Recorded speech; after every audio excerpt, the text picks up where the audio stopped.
This is English camp on the western shore of San Juan Island.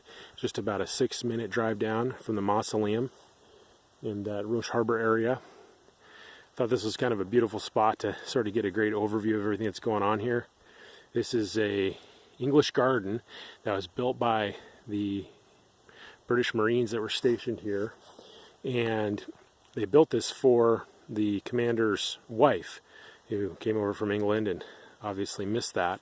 The commander's house was up this hill here at the very top, and not really much of that remains, maybe just a little bit of a foundation, but that's about it. And there's this walking path here that you can go up and see, basically just a big cleared area. You can kind of see exactly where it was all laid out, and they've got some pictures and stuff, but no actual building or anything. All these beautiful sycamores in fall color. But yeah, I thought this would be a good kind of overview. So you've got the little English garden here, a couple things in bloom still. It's heading into winter, so not much here. Right there you've got a really cool blockhouse. I'll walk over there in a second. And then I believe that's a storage building there where the troops kept supplies. Then you've got this double house here, which are the barracks, and there's 2 chimneys coming out of there, so they had 2 fireplaces inside, trying to keep the troops warm as they slept. And then that little building there was a hospital, infirmary, doctor's quarters. So they had everything they needed right here. The blockhouse providing some cover along the water inlet here, this little bay here, and obviously dock out there. Obviously supplying this whole place by water was extremely important. It's just a little sliver of English territory, all surrounded by the rest of San Juan Island, which was United States territory, due to the way the parallel lines on the treaty worked out. So I don't think it was valued that much by the English. Not a lot happened here. I don't think they ever fought in aerial fights or had any aerial battles or anything, because it just really wasn't worth that much to them. They kept this small garrison here just to sort of have a presence, but ultimately didn't fight over it because it really wasn't worth that much. I believe it cost them a ton of money and effort to bring all the supplies they needed down from Vancouver Island, which is just north of here. But to hang on to this little patch for really no reason, I think they were pretty happy to give it up.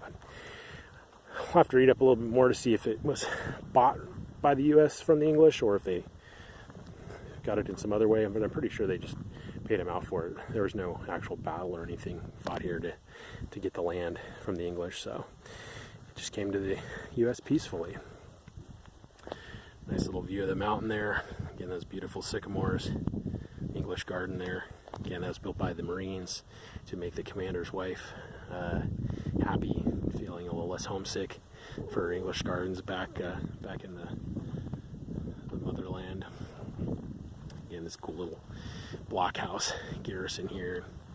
Supplies, parade grounds, flagpole, and better weather, they usually fly a Union Jack up there, which I thought was kind of funny, kind of cool to see.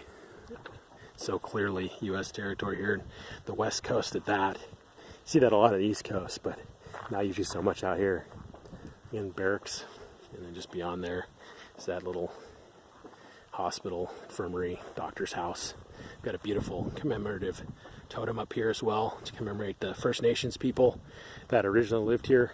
I believe by the time the English came, they had long moved out. The village here was abandoned by the time they moved in, and I believe that was due to just kind of lack of general resources in the area. There wasn't enough to support the First Nations people, so they left.